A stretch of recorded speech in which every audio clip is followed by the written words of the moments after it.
Bonjour, je voulais vous faire des vidéos sur les pères. Alors, quand on dit les pères, ça veut tout dire et rien dire. C'est-à-dire, c'est l'autre personne, le coparent qui va s'occuper de l'enfant. Et les études enfin s'occupent des pères, des coparents. Avant, ça n'existait pas. Ou ils ne participaient pas aux études aussi. C'est pas que les chercheurs. Il y avait très peu de coparents, de pères qui acceptaient de se faire prélever, analyser. Et donc, on avait très peu de données jusque-là.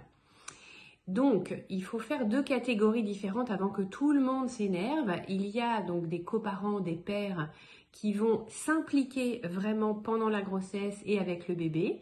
Et là, on a plein de résultats sur eux. Et puis, on a des pères qui ne s'impliquent pas du tout pendant la grossesse, qui s'en vont, qui ne touchent pas le ventre de la femme, qui ne s'intéressent pas du tout à l'enfant, qui ont peur d'y toucher et qui n'y vont pas. Et là, il n'y aura pas de modification ni hormonale ni de leur cerveau.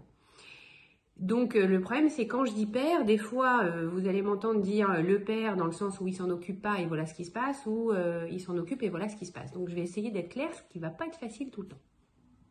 Donc les études sur les pères qui s'impliquent, les coparents qui s'impliquent dès la grossesse de la compagne, eh bien on va avoir le taux de testostérone qui va baisser et à la naissance vraiment de l'ocytocine qui va augmenter et le taux de testostérone qui va vraiment baisser.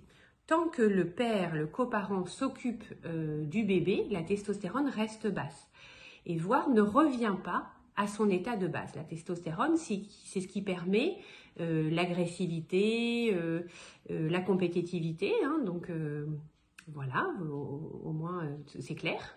Et puis la testostérone, ça protège de la dépression. Et donc les pères qui vont vraiment s'impliquer pendant la grossesse et avec le bébé, vraiment du bébé, qui vont donc chuter vraiment d'un tiers leur taux de testostérone, vont être plus à risque. Alors attention, le à risque en médecine, ça ne veut pas dire que c'est obligé, mais de faire une dépression du postpartum, du papa.